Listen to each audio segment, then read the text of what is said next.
bonita mañana, tarde de sábado, que pues está preciosa acá por donde estamos nosotros. Bueno, vamos a iniciar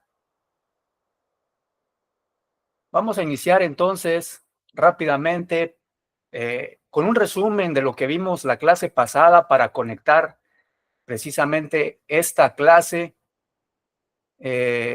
para no perder el hilo conductor del tema que hemos estado desarrollando.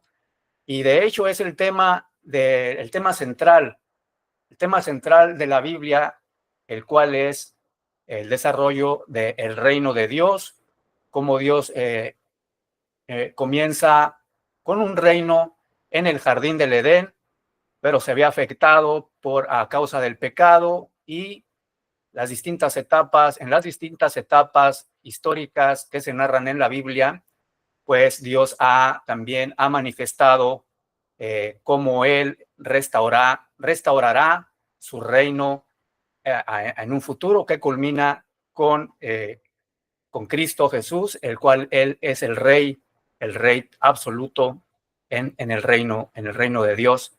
Y pues bueno, ahorita estamos ya casi terminando el estudio bíblico.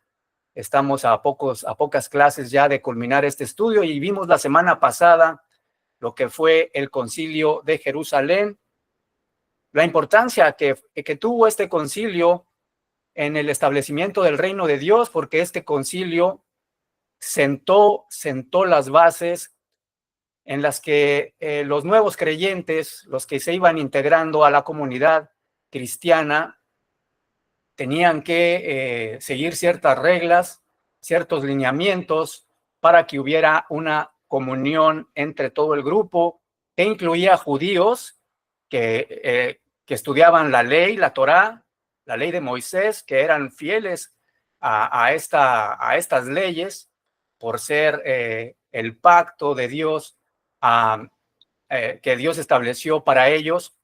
Y es muy importante, ellos seguían al pie de la letra esta ley, pero también había personas de otros lugares, de otras naciones que se iban integrando también a la comunidad cristiana y que no eran muy, pues no les gustaba, por decirlo así de una forma fácil, no estaban muy de acuerdo en seguir ciertas prácticas judaicas. Y bueno, para que hubiera una total comunión, que hubiera fraternidad entre ellos, pues se establecieron ciertas reglas para que se llevaran a cabo y no hubiera conflictos entre los dos grupos, es decir, entre judíos cristianos y también personas de otras naciones, de otros pueblos, a las que se les llamó los gentiles en esa época. Entonces se decidió en este concilio asuntos muy importantes, muy interesantes, que hasta la fecha se siguen respetando. Se respetó ahora, por ejemplo, las comidas, ¿no? Se establecieron las comidas, los alimentos que no debían de llevarse a cabo, entre ellos el comer sangre, se prohibió en ese concilio, y hasta la fecha pues siguen vigentes estos aspectos. Y la circuncisión, ¿no? La circuncisión, que fue el tema más principal, porque este tema causó polémica, ya que los judíos cristianos, al ser una ley que Dios estableció en el pacto de Moisés, en el pacto abrámico, pues querían seguir practicando. Sin embargo, en el Concilio de Jerusalén, los apóstoles determinaron que no era necesario, ya que, pues, desde el Antiguo Testamento, Dios mismo había establecido la profecía por medio de Jeremías, que el nuevo pacto sería ya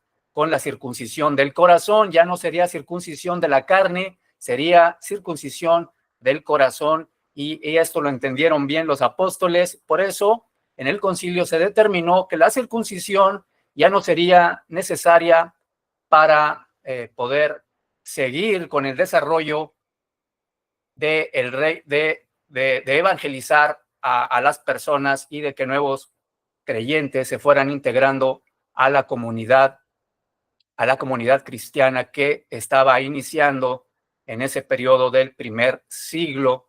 Y bueno, pues entonces ya vimos de qué relevancia tiene entonces este concilio con el desarrollo del reino de Dios, porque es el reino de Dios el tema central, lo que hemos venido desarrollando a lo largo de todas las clases, y es el tema central de la Biblia que me gustaría que ojalá pudieras tener muy presente, porque cada pasaje que tú vayas a escribir, cada pasaje, que tú estudies, en la Biblia, lo relaciones con el reino de Dios, ya que este es el tema central, la unidad de la Biblia. Y bueno, pues entonces vamos a iniciar de lleno con el tema de hoy, que es un tema muy interesante, es un tema muy importante que también pues está absolutamente relacionado con el reino de Dios.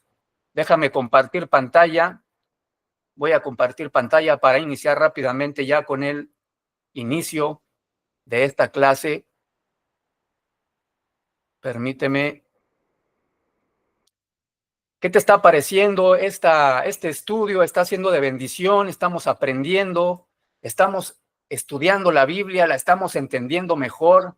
Ya conociendo lo de la unidad central, que el protagonista principal, el protagonista de la Biblia es Dios. El Dios es el que lleva todo el orden en la Biblia, y cada uno de los personajes que aparecen, los personajes bíblicos, pues son secundarios, son coprotagonistas, de que de alguna forma pues tienen que aparecer para que el plan de Dios se lleve a cabo, porque son sus instrumentos, son los medios para que también el evangelio y su reino, el conocimiento del reino de Dios se expanda y se lleve a otros lugares.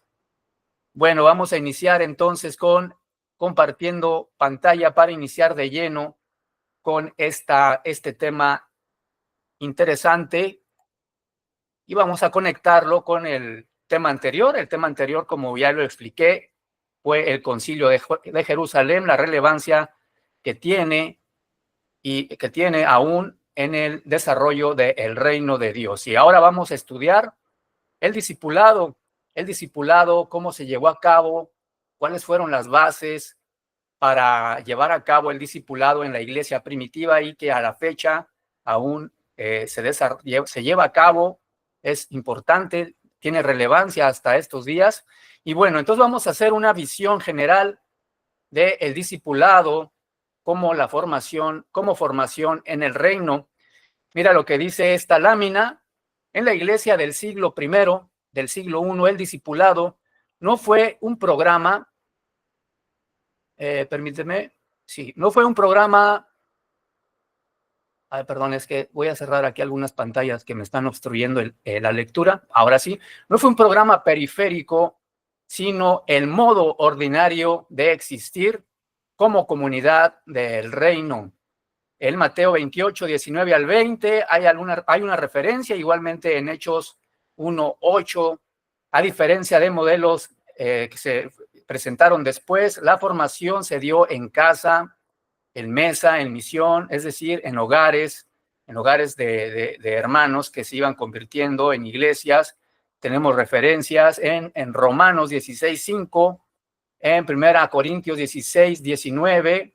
Vamos a leer uno de ellos para ir entendiendo un poquito más a qué se refiere esto que estamos explicando, esto que nos está mostrando la lámina.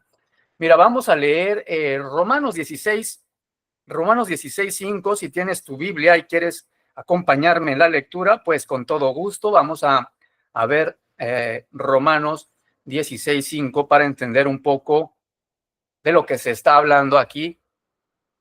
Mira, dice Romanos 16, 5, den también mis saludos a la iglesia que se reúne en el lugar de ellos. Aquí estamos viendo que pues la iglesia se reunía también en los hogares de los nuevos cristianos, de los nuevos miembros que se iban adhiriendo al cuerpo de Cristo. Saluden a mi querido amigo Epeneto. Él fue el primero de toda la provincia de Asia que se convirtió en seguidor de Cristo. Bueno, pues aquí tenemos una referencia en que este discipulado, estas congregaciones se llevaban a cabo en los hogares de los nuevos hermanos. tenemos más referencias en Primera de Corintios 11:1. También el aprendizaje, aquí nos muestra el apóstol Pablo que el aprendizaje también es por imitación. El aprendizaje de la palabra del evangelio es por imitación. Sed imitadores de mí, dice Pablo, como yo soy de Cristo. La catequesis básica, que es la fe, el bautismo y una vida nueva, es decir, son prácticas que se incorporaban centradas en la presencia de Dios, de Cristo, y la guía del Espíritu. Esta era una de las formas en las que el discipulado se llevaba a cabo, en donde uno de los lugares era pues precisamente los hogares de los nuevos hermanos. Continuamos entonces con la siguiente diapositiva. Permíteme. Muy bien. Robert Banks, un destacado teólogo, dice que la coinonía paulina funcionó como una escuela de vida. La coinonía se refiere a la comunión de los miembros, de los cristianos, donde la doctrina, la ética, la adoración se integraban en un mismo tejido comunitario. Y bueno, pues hay referencias extrabíblicas de algunos autores que pues les voy a dejar el estudio para que ustedes en algún momento, en algún tiempo disponible, puedan también, si tienen la oportunidad, investigar para que pues podamos avalar la información que estamos aquí presentando. Ellos muestran que el libro de los Hechos presenta una pedagogía narrativa, es decir, la iglesia aprende el camino del Mesías mientras va evangelizando y sufre también sobre la marcha, ¿no? Por decirlo de alguna forma, mientras evangelizan, pues también sufren las consecuencias de predicar el evangelio, persecuciones, y como ya lo hemos venido explicando en clases pasadas, y precisamente en el camino, pues ellos van siendo formados y son algunos argumentos que exponen algunos teólogos importantes a lo largo del desarrollo de la teología de la historia bíblica. Entonces, uno de ellos subraya la coherencia ética, la paciencia como marca catequética que hacía creíble el evangelio. Es importante también destacar los comentarios de autores extrabíblicos, porque ellos han estudiado la Biblia a profundidad y sus comentarios vale la pena ponerles atención y considerar lo que ellos nos explican, porque son argumentos válidos que se enfocan en el texto bíblico, y es importante tener esa consideración. El currículo, fíjate, en Hechos 2:42 se define el currículo, lo que se le puede llamar currículo núcleo es decir, las bases, los principales fundamentos de la enseñanza del discipulado hacia los nuevos creyentes. Por ejemplo, mira, vamos a leer el texto, dice, y perseveraban en la didaje de los apóstoles, es decir, en la doctrina de los apóstoles, en la coinonía, es decir, en la comunión, en el partimiento del pan y en las oraciones, y lo podemos leer en el libro de los Hechos 2:42. Y este versículo, vale la pena destacar, funciona como una síntesis curricular de la formación, del discipulado. Aquí se establece básicamente el fundamento, los principales aspectos de un discipulado efectivo, propio, y que hasta la fecha podemos decir que se sigue llevando a cabo, lo cual es importante. Entonces, es necesario entender este versículo, este texto de Hechos 2:42, porque esto es la didaje, es decir, la enseñanza de los apóstoles para esa época, y que se sigue, como lo hemos venido explicando, se sigue desarrollando hasta este día. Vamos a profundizar un poquito en lo que es la enseñanza apostólica, es decir, la didaje. El contenido de esta enseñanza apostólica se refiere al Evangelio de Jesús, que fue su muerte y su resurrección, como lo vemos en Hechos 2, 22 al 36. La historia bíblica nos relata y es releída en Cristo.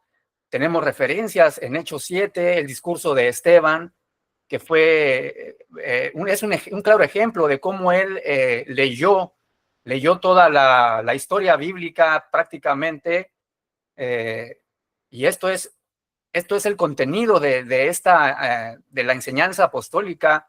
La Didaché precisamente trata de esto, de la historia bíblica releída en Cristo. Lucas 24, 27 también es otra referencia a del tema de lo que estamos aquí explicando. Las implicaciones éticas del reino también es otro contenido de lo que viene siendo la Didaché o la enseñanza apostólica. Tenemos referencia en Hechos 2:38 al 47. Importante destacar también el método que se utilizaba para la enseñanza apostólica, que era la memorización y la repetición de tradiciones. Tenemos una referencia en 1 Corintios 15, 3 al 5, y lo voy a leer para tener un poco más de claridad en este asunto. Mira, yo ahorita estoy leyendo una Biblia que me gusta mucho leer porque la siento que es muy clara en sus textos, no te reborujas, es un texto muy claro, muy nítido, muy completo también. Vamos a leer este texto, es la nueva traducción viviente, es esta versión nueva traducción viviente, 1 Corintios 15. 1 Corintios 15.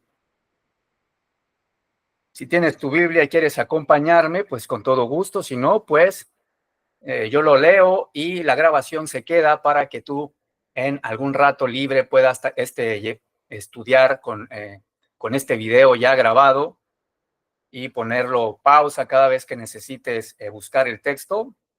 Puedes pausar el video. Mira lo que dice 1 Corintios 15, de 3 al 5. Dice, yo les transmití, aquí está ya haciendo referencia a la transmisión del Evangelio a ustedes, hablándole Pablo a sus discípulos en la iglesia de Corinto. Yo le transmití a ustedes lo más importante y lo que se me había transmitido a mí también.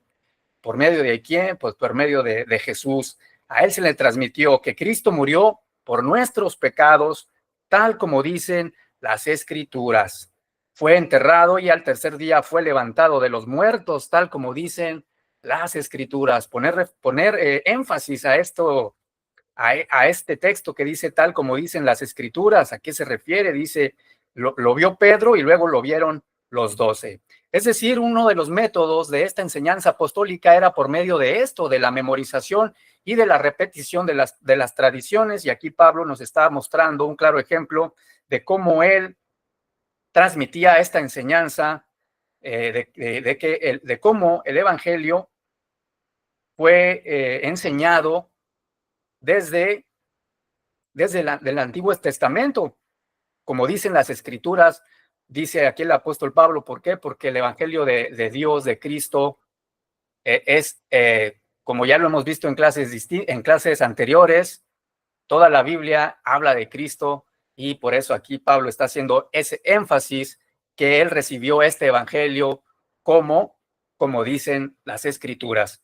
Y es importante, este era uno de los métodos en los que se transmitía esta enseñanza apostólica. Y hay algunos paralelos en Mateo 28, 20, enseñándoles que guarden. Vamos a leer Mateo 28, 20. Rápidamente vamos a buscarlo, porque es interesante, es importante tenerlo muy claro, porque todo esto es relevante y formó las bases del discipulado en la iglesia primitiva y que hasta la fecha se tiene que considerar a la hora de discipular, de enseñar el Evangelio hacia los nuevos creyentes. Mateo 28, 20, pues ya es el último versículo de este libro de Mateo, de este Evangelio según San Mateo. Dice, enseñen a los nuevos discípulos a obedecer todos los mandatos que les he dado. dice el Señor Jesucristo, y tengan por seguro esto, que estoy con ustedes siempre hasta el fin de los tiempos. Entonces, este es un paralelo de cómo Jesucristo primeramente les dijo, ¿verdad?, que enseñaran el Evangelio, que guarden todas las palabras que en él se explican y se dan. Bien, entonces la comunión, que es otro de las bases del discipulado en la iglesia primitiva, es la koinonía, es decir, la comunión. La koinonía no es una sociabilidad genérica, no es eso, es más bien compartir vida y bienes. O sea, la comunión es ser generoso unos con otros y bueno, repartir los bienes a los necesitados, y todo esto era parte de esta comunión que enseñaba este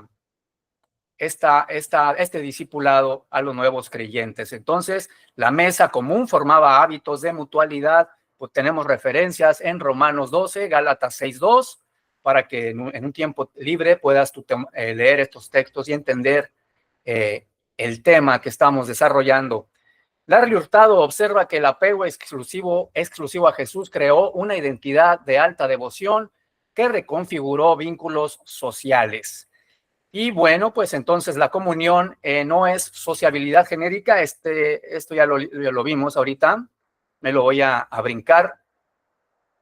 Y otro de los aspectos del discipulado en la iglesia primitiva fue el partimiento del pan, que incluye la mesa. El partimiento del pan incluye la mesa del Señor. Tenemos la referencia en el libro, la primera epístola a los Corintios 10 y 11, y comidas comunitarias también en Hechos 2:46. Y un teólogo importante, David Peterson, recuerda que la Eucaristía fue una práctica formativa, recuerda la cruz, anticipa el banquete del reino y disciplina la vida fraterna. Y bueno, pues déjame, pues dime cómo te está pareciendo esta clase. ¿Está siendo de bendición?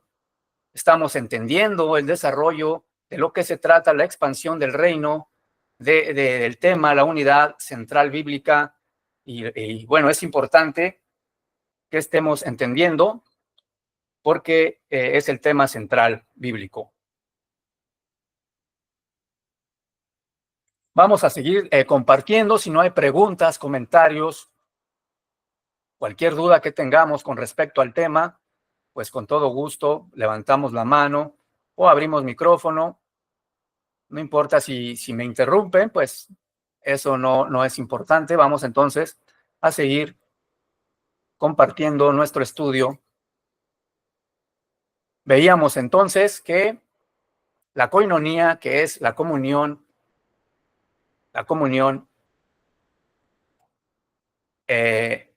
como aspecto básico principal para el discipulado en la iglesia primitiva. Entonces, el partimiento del pan, que viene siendo la Eucaristía, que viene, la Eucaristía en griego viene del griego, que significa dar gracias, acción de gracias, y a esto se refiere a que ellos agradecían a la hora de partir el pan, que representaba, como el Señor Jesucristo mismo lo dijo, representa el cuerpo de Cristo. Y bueno, esta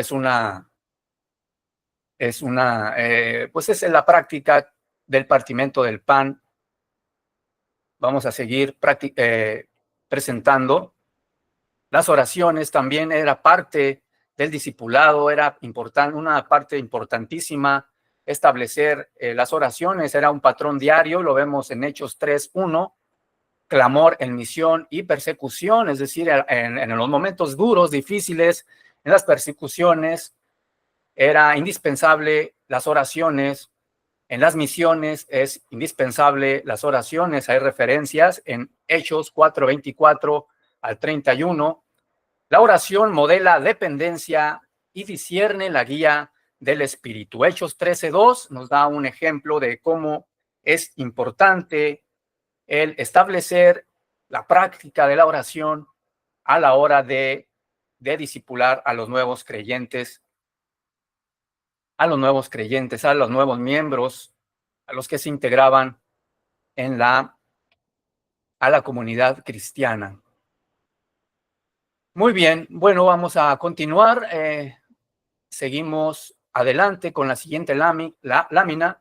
Aquí vamos a ver una comparación bíblica que une el tema de la enseñanza de los apóstoles, cómo se relaciona con algunas con prácticas del Antiguo Testamento, específicamente la Torá. La Torá ya no es seguir la ley de Moisés, sino es ahora en la enseñanza de los apóstoles, ya estaba escrita la ley en el corazón por el Espíritu.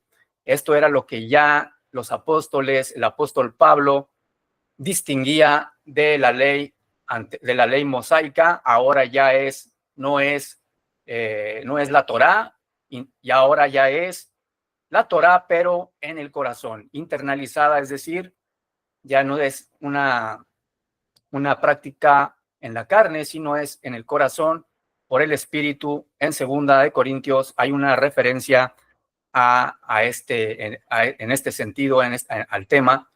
La sabiduría comunitaria también podemos hacer una comparación del libro de los Proverbios del 1 al 9, de los capítulos del 1 al 9, son una comparación pertinente a lo que viene siendo la comunión que los apóstoles enseñaban en el discipulado en la iglesia primitiva, porque así como en los Proverbios, donde la sabiduría era la base para corregir, para animar, para edificar, ahora en el Nuevo Testamento, con el Nuevo Pacto, pues es el mismo principio. La sabiduría se rige también animando, edificando a la nueva comunidad cristiana. En Hebreos 10, 24 al 25, nos da una referencia, nos está hablando de que se viva en comunión, que no se deje de congregar, porque en la congregación es donde surge esta comunión, esta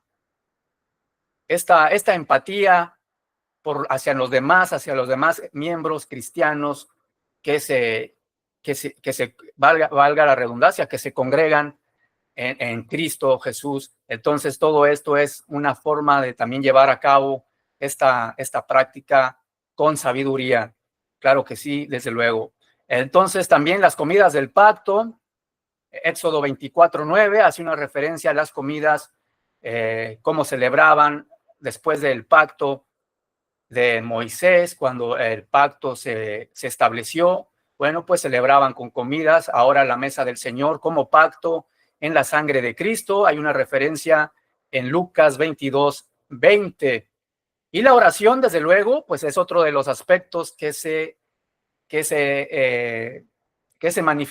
manifestaban en el discipulado en la iglesia primitiva. La oración, desde luego, los salmos que incluyen muchas oraciones. Y pues la oración de la iglesia, vamos a ver un salmo, una referencia a un salmo que nos habla de la vida en oración, el Salmo 55:17, por ejemplo. Vamos a buscar el Salmo 55:17. Salmo 55:17. Si lo tienes, pues vamos a leerlo, porque aquí hay una referencia precisamente al tema de la oración. Dice: mañana, tarde y noche, clamo en medio de mi angustia, y el Señor oye mi voz. Y así como este salmo, hay muchos textos que se refieren a una vida en oración, y como también, por ejemplo, en Daniel 6:10 hay otra referencia en donde Daniel también se arrodillaba 3 veces al día y oraba al Señor. Entonces, de tal forma que la oración es indispensable, es importante, como un medio para discipular y para dejar en claro a los nuevos discípulos que tenían que realizar también una oración, porque es una práctica constante del pueblo de Dios. y pues tanto en el Antiguo como en el Nuevo Pacto, para mostrar una dependencia y una comunión con Él. Y pues bueno, esto era parte del discipulado también en la iglesia primitiva y que hasta la fecha pues se tiene que seguir y se sigue de hecho en práctica y como fundamento para enseñar a los nuevos discípulos. La catequesis básica y las vías morales es un tema muy interesante porque estos textos tempranos como la Didache al final del siglo I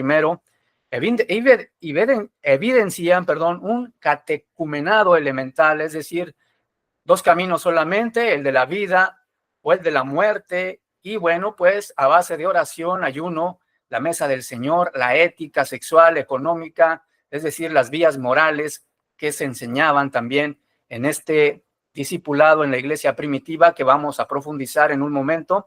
Esto refleja que la iglesia instruía antes y después del bautismo. Hay una referencia ahí en Mateo 28, 19 y 20, y Kreider subraya que la transformación de hábitos, no solo de ideas, fue clave para un buen testimonio de los nuevos creyentes, de los nuevos discípulos de Cristo que se iban formando en esta iglesia primitiva. Entonces, hablábamos de estas vías morales, que es algo que hay que entender porque eran enseñanzas prácticas sobre cómo vivir en la fe en el día a día, porque estas vías morales incluían, y esta era parte de la formación inicial del discipulado, sí, porque aseguraban que el creyente pues entendiera el mensaje central del evangelio antes de participar plenamente en la vida de la iglesia. Por tanto, tenían que renunciar, se les enseñaba a través de estas vías morales, renunciar a las prácticas paganas, a la idolatría, a la inmoralidad sexual, al fraude, violencia, etcétera, etcétera. Y hay referencias en Hechos 15, 29, hay referencias. Mira, vamos a buscar este texto porque es importante que entendamos que las vías morales eran necesarias para que los nuevos discípulos entendieran antes de poder bautizarse, porque al bautismo tenían que llegar seguros, convencidos de que iban a integrarse a una nueva comunidad, a una nueva hermandad que exigía reglas y en las que había principios de temor al Señor. Por tanto, era necesario entender esta moralidad. Hechos 15, 29. Vamos a leer Hechos 15, 29. Dice la palabra de Dios, dice Hechos 15, 29. Mira lo que dice aquí Hechos 15, 29, deben abstenerse de comer alimentos ofrecidos a ídolos. Aquí está ya muy claro, una de las reglas, de los fundamentos que tenían que seguir desarrollándose en el discipulado: abstenerse de comer alimentos ofrecidos a ídolos, de consumir sangre o la carne de animales estrangulados, de la inmoralidad sexual. Si hacen esto, harán bien.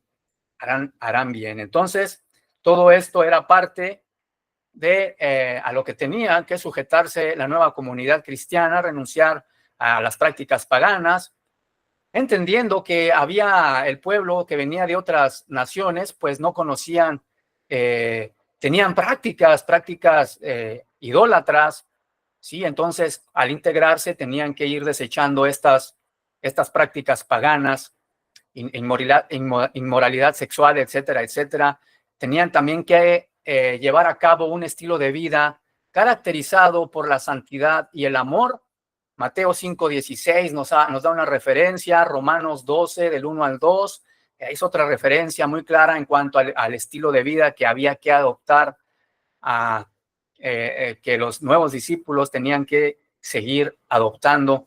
Y usa una ética comunitaria, como lo hemos estado explicando, en Gálatas 5, 22 al 23 hay referencias, y también en Romanos 12, 9 al 21 y en Efesios 4, 25 al 32 funcionan también como manuales morales para la vida cristiana. Por tanto, la didache o la enseñanza apostólica al final del siglo I, inicios del segundo siglo, pues describe, esta enseñanza apostólica describe el camino de la vida. Y era uno de los dos caminos que tenían que seguir, la vida o la muerte. Y esta enseñanza pues describe a ambos, cómo es uno y cómo es el otro, y tenían que escoger precisamente el camino de la vida, reflejando la enseñanza moral previa al bautismo. Se les enseñaba toda esta enseñanza previa a que se bautizaran en el nombre de Jesucristo, como lo señala ahí Hechos capítulo 2 también. Y pues bueno, entonces eran prácticas antes del bautismo. También se enseñaba el credo básico, las exigencias morales de la fe, y entonces el bautismo marcaba el inicio de la plena comunión. Y entonces ya después del bautismo, después de que se bautizaban, de que entendían estas vías morales, pues había que profundizar en la enseñanza, es decir, en la mistagogía, que viene siendo el significado de los sacramentos, profundizar en la escritura. Ya ellos tenían, después de bautizarse, había la necesidad, sentían la necesidad de ahora ellos discipular a nuevas personas interesadas en agregarse al cuerpo de Cristo. Entonces había que ser bautizado y luego ya ser discipuladores para el reino de Dios, no perder nunca de vista que todo esto es para el reino de Dios, porque todo esto lo tenemos que relacionar con el reino de Dios. Es el tema central de la Biblia, no perder el enfoque. No hay que perder el enfoque, es lo que hemos venido desarrollando a lo largo de nuestras clases. Todo esto es parte del reino de Dios, cómo se expande el reino de Dios y cómo la didache, el discipulado, era importante y sigue siendo importante hasta hoy. Entonces, las vías morales antes del bautismo y después del bautismo, pues la formación de los nuevos creyentes para ahora sí el servicio y la misión de ellos. En Hechos 2:42 dice, pues perseveraban en la doctrina, comunión, el partimiento del pan y las oraciones. Los nuevos discípulos ya participaban de este currículo núcleo del discipulado. Entonces se profundizaba en la enseñanza y bueno, pues esto es algo muy interesante que tenemos que comprender, porque hoy tenemos también que llevar a cabo todas estas prácticas que no han dejado de existir, que se siguen practicando y que está bien, es bíblico, es parte de la enseñanza apostólica que se nos ha, con el paso de los tiempos, que se ha mantenido vigente y es importante. Entonces, el aprendizaje por imitación y mentoría, como Pablo mismo dice en 1 Corintios 11, sed imitadores de mí, como yo de Cristo. Entonces, la imitación no reemplaza la doctrina, es decir, la encarna. Y bueno, pues hay comentarios de esta importante afirmación de Banks Witherington, que, por ejemplo, él muestra que la casa iglesia funcionó como taller de virtud cristiana. Si tienes la oportunidad de realizar una investigación más a fondo de este tema, pues estaría muy bien que pudieras profundizar en el tema para una mejor comprensión de la clase y de lo que aquí se está tratando. Entonces, la comunidad doméstica como aula, como lo veníamos explicando, el hogar era el espacio natural de la enseñanza. En Romanos 16:5, pues hay una referencia a cómo en el hogar era un espacio para enseñar el evangelio, para discipular. Primero los Corintios 16:9 también, ahí se leían cartas apostólicas también. En Colosenses 4:16 hay una referencia. Se instruía a nuevos miembros en Hechos 18:26. Y también hay una referencia ahí, y se practicaba la hospitalidad. Una referencia de este hecho de la hospitalidad la encontramos en la carta a los Romanos 12:13. La disciplina también era importante y se tenía también que qué explicar, qué enseñar a los nuevos miembros. En Mateo 18:15 hay referencia y también la diaconía. Vamos a seguir entonces. ¿Alguna pregunta, alguna duda, algún comentario que podamos, alguna duda que pueda surgir en este tiempo, en este momento? El momento está, espero que este tema esté siendo de bendición y que estemos comprendiendo más, cada vez más de lo que se trata la Biblia, el reino, del reino de Dios, el tema central y cómo cada situación, cómo cada época en la Biblia nos da una explicación sobre el reino de Dios.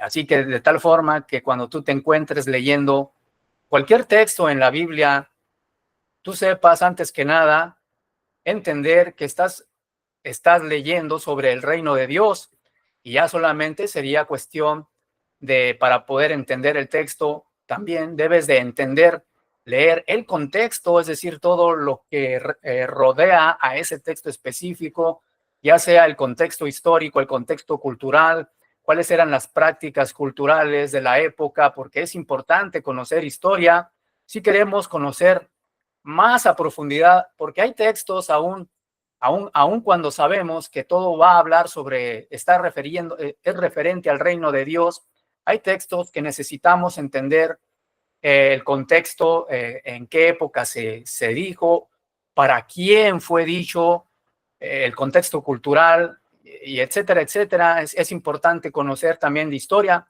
no solamente, por eso es recomendable leer libros aparte, o sea, la Biblia es la principal herramienta, pero tenemos que auxiliarnos también de libros históricos, comentarios bíblicos, extrabíblicos, de autores, de teólogos importantes, destacados, de consultar fuentes también, fuentes verídicas, fuentes que sean confiables, no cualquier fuente, no irnos a Wikipedia y aquí dice esto. Tenemos que ser muy críticos a la hora de leer Biblia y de investigar, porque pues es un tema, es un tema importante, muy crítico, y necesitamos, si queremos tener buen entendimiento de la Biblia, es necesario pues hacer estas prácticas, tenerlas en nuestro día a día, tener tiempo para hacerlo, destinar tiempos específicos para realizar estas tareas, pero no dejar de hacerlo, porque esto va a influir en nuestra capacidad para entender la Biblia y por ende nuestra capacidad de enseñar, porque somos llamados a expandir también el mensaje del reino. En estos tiempos somos llamados a seguir la expansión del reino de Dios, el mensaje del evangelio hacia todo el mundo. Y es importante entender la Biblia, entender el texto bíblico en su totalidad. Si no, pues vamos a dar falsas enseñanzas, vamos a contradecirnos, vamos a decir que la Biblia se contradice, como hemos escuchado y como sabemos que hay muchas personas, dicen, no, es que la Biblia se contradice, pero no es así, no es así. Necesitamos entender cada texto que aparentemente se contradice en su contexto, y te podrás dar cuenta de que en lo absoluto la Biblia es cabal, es la palabra íntegra de Dios, sin contradicciones y sin nada de esas cosas. Por lo tanto, es importante todo lo que te menciono, ponerlo en práctica, considerarlo. Vamos a seguir entonces con nuestra clase el día de hoy. Seguimos con la presentación de estas láminas. Mira lo que habla, mira de lo que habla esta lámina sobre la enseñanza apostólica como una regla de fe. Como regla de fe, vamos a ver el contenido, que es el querigma. Mira, en 1 Corintios 15, de 3 al 5, hay una referencia importante. Es la historia de Israel en clave cristológica. Hechos 13, 16, hay otra referencia. La ética del reino en Romanos 12 al 15, Gálatas 5, 6, la doctrina bautismal y la eucarística es decir, cómo es una clave cristológica, y me gustaría leer este pasaje para entender un poquito más de lo que nos está hablando aquí esta lámina. Voy a leer primero a los Corintios. Si quieres acompañarme con tu Biblia, pues con todo gusto, en lo que yo encuentro el texto, primero a los Corintios 15:3 dice: yo les transmití a ustedes, pues de hecho ya lo leímos, ¿verdad? Ya lo leímos, lo más importante y lo que se le había transmitido a mí también, dice Pablo, que Cristo murió por nosotros, por nuestros pecados, tal como dicen las Escrituras. Es decir, aquí está hablando en una clave cristológica, dado que pues las Escrituras nos hablan de Cristo, y a esto se refiere la cristología. Cristo, la doctrina de Cristo en toda la Escritura, incluyendo el Nuevo y el Antiguo Testamento. Esto es la cristología, y es como se habla en clave cristológica. Y bueno, pues la autoridad también, cómo la enseñanza apostólica tiene autoridad. Los apóstoles transmiten lo que ellos reciben, y pues como lo vimos también ya en 1 Corintios 11:23, ¿cuál es la finalidad? Pues guardar todo lo enseñado por Cristo, como nos dice Mateo 28:20, hasta madurar, como habla Colosenses 1:28 y en Hebreos 5:12 al 14. Voy a leer rápidamente, voy a buscar este texto de Colosenses 1:28 porque es importante entender cuál es la finalidad de guardar precisamente la enseñanza apostólica como una regla de fe. Colosenses 1:28 dice la Biblia: por lo tanto, hablamos a otros de Cristo, advertimos a todos y enseñamos a todos con toda la sabiduría que Dios nos ha dado. Queremos presentarlos a Dios perfectos. Aquí está hablando, mira, perfectos en su relación con Cristo. Entonces aquí nos está hablando también de la sabiduría que Dios les ha dado, es decir, toda esta sabiduría, como ahorita hace unos momentos, de la que habla también Proverbios.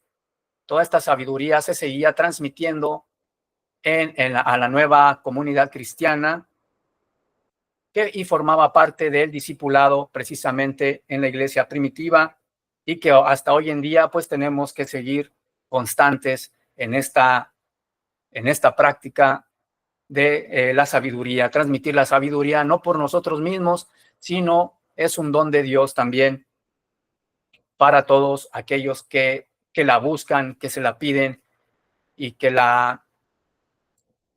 quieren practicar la sabiduría también. Es un don transmitible, es una cualidad de Dios que es transmitible hacia el ser humano, la sabiduría.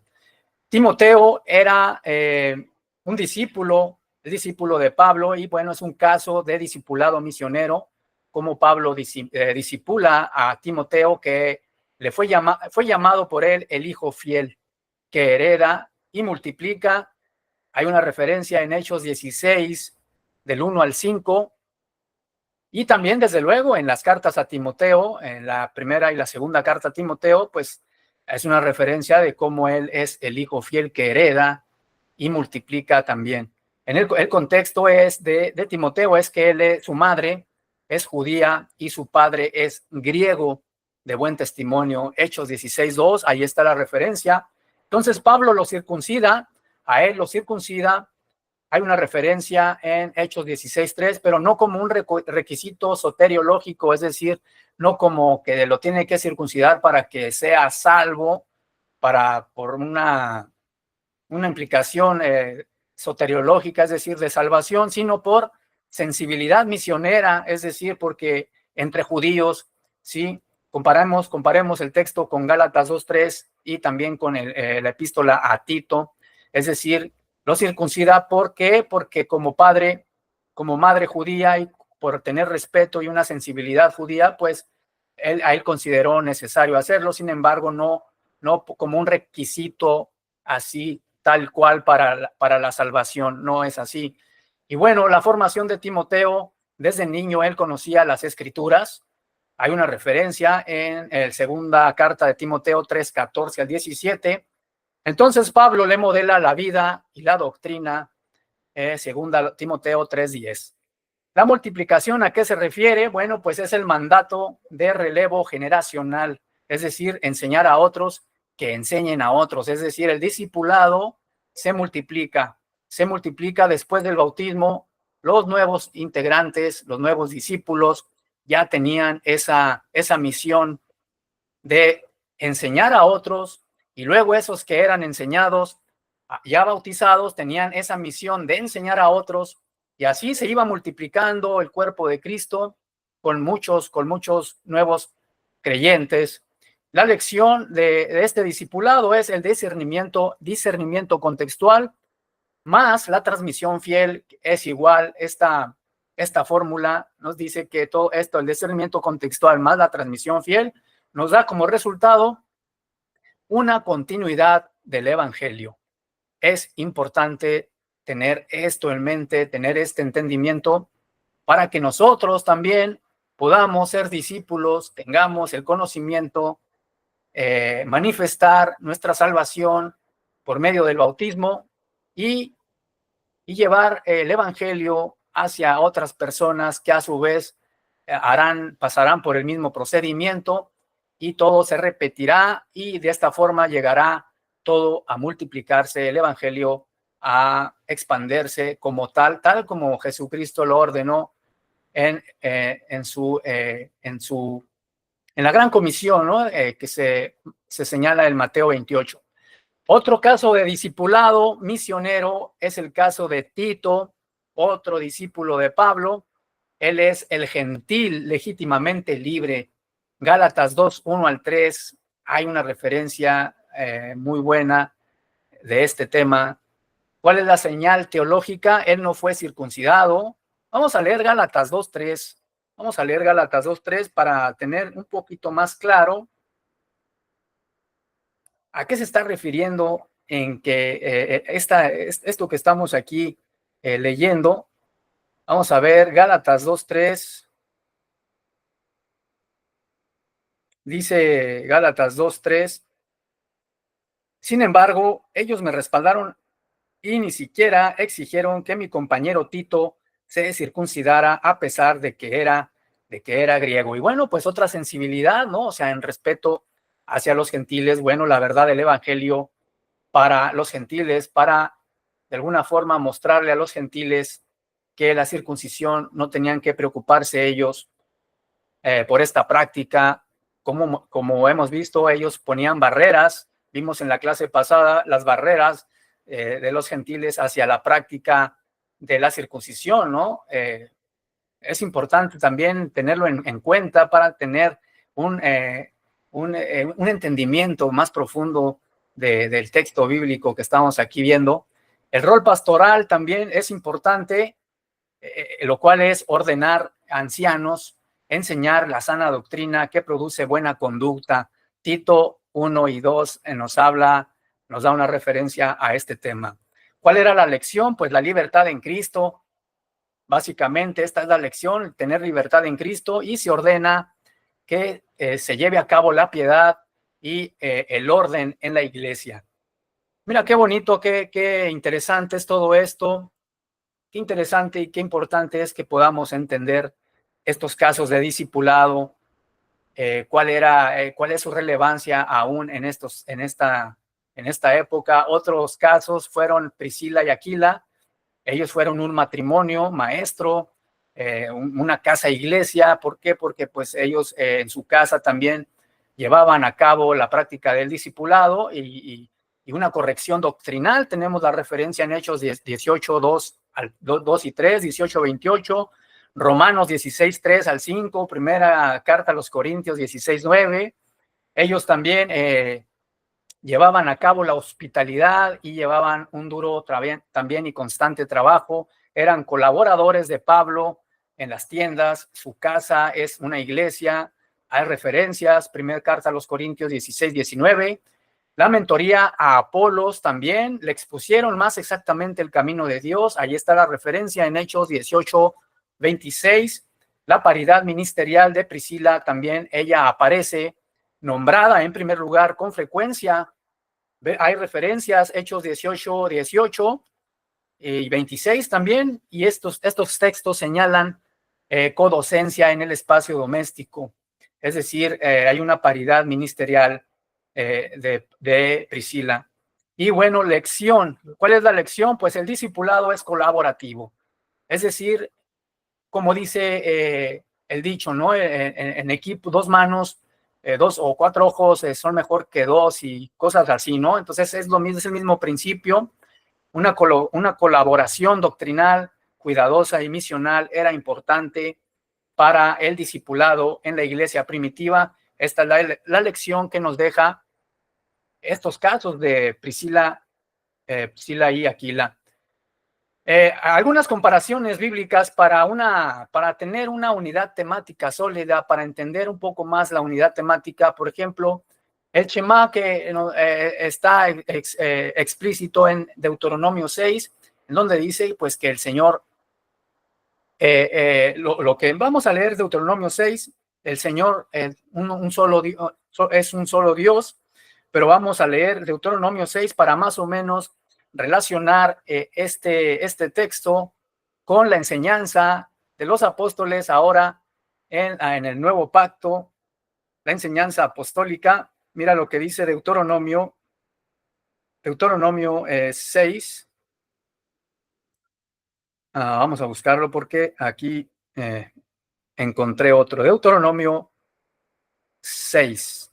Vamos a leerlo desde el primer versículo. Dice: estos son los mandatos, los decretos y las ordenanzas que el Señor tu Dios me encargó que te enseñara. Obedécelos cuando llegues a la tierra donde estás a punto de entrar y que vas a poseer. Ya desde el principio estamos viendo una enseñanza, un mandato, un decreto por parte de Dios hacia su pueblo, y que son decretos, son mandatos que ellos tienen que llevar a cabo, que obedecer cuando entraran a la nueva, a su tierra, a la tierra que Dios les preparó. Entonces, comparándolo o relacionándolo, mejor dicho, con el nuevo pacto ahora, con los apóstoles, bueno, es lo mismo, es enseñar. Ellos ahora enseñan en casa, al levantarse y también al acostarse a toda hora. Y era pues fundamental establecer miembros y que el discipulado se expandiera, se multiplicara, porque era una tarea ardua, era un trabajo misional arduo y laborioso. Por lo tanto, la necesidad de nuevos discípulos es indispensable, es fundamental. Entonces, también la comunidad, la coinonía, hay referencias en Éxodo 19, en Deuteronomio 15, cómo hay solidaridad y justicia, cómo hay referencia a estos aspectos de solidaridad y justicia, y estos aspectos se encarnan ahora en Hechos 2, 44 al 45, 4, 32, 35, segunda carta a los Corintios 8, 9. Y bueno, pues la sabiduría también, o la imitación, es decir, se reflejan también como una mentoría apostólica, se relacionan con una mentoría apostólica, como lo hemos venido diciendo. El libro a los Proverbios es un libro con alto contenido de sabiduría, y pues bueno, como esto resuena también, este aspecto de sabiduría resuena en textos en el Nuevo Pacto, en el Nuevo Testamento, como en Primera los Corintios 4:15 al 17, Primera los Tesalonicenses 2:7, 12:2, Tito 1 y 3. La mesa del pacto también, que viene siendo, resuena en la Eucaristía, en Éxodo 24, 9 al 11, en Isaías 25:6, estos pasajes convergen en relación a la mesa del pacto, es decir, la Eucaristía, con Lucas 22, 14 al 20, primera los Corintios 11, 23 al 26. ¿Cuál era el espíritu y la misión? ¿Cómo resuena en textos del Antiguo Testamento, como lo es el Números 11, 29, Isaías 32, 15? ¿Cómo resuenan y encuentran cumplimiento también en Hechos 2? Y la forma del discipulado es de una forma dirigida espiritualmente, es decir, es espíritu dirigida, como lo explica esta lámina. Y ya para terminar, bueno, pues vamos a terminar con los rasgos pedagógicos transferibles a el día de hoy. ¿Cuáles son estos rasgos que se pueden seguir enseñando y que son transferibles para el día de hoy? Un currículo integral es precisamente, se forma de una fórmula que es la doctrina, más las prácticas, más el carácter. Tenemos una referencia precisamente en Hechos 2:42, que es el texto base, el que hemos estado desarrollando. Efesios 4:11 al 16 también hace una referencia a cómo estos rasgos del discipulado son transferibles a el día de hoy en espacios pequeños y relacionales, ¿sí? Las llamadas células actuales son más o menos un ejemplo a estas prácticas cristianas de cómo puede ser transferible, cómo estos rasgos pedagógicos son transferibles hasta el día de hoy. Aprender sirviendo, es decir, sobre la marcha, la formación en misión, no solo en el aula, sino llevándola a la práctica, es decir, no todo es teoría, sino también es práctica. Y como dice el dicho, la práctica hace, al final de cuentas, al maestro. Y la libertad que edifica, la sensibilidad intercultural por amor. Vimos en clases pasadas cómo la característica principal que debe de marcar a todo cristiano, a todo hijo de Dios, es el amor. El amor es, Dios es amor, entonces partiendo de ahí, tenemos que tener en cuenta y entender que si no tenemos amor, pues no estamos no vamos por el camino correcto.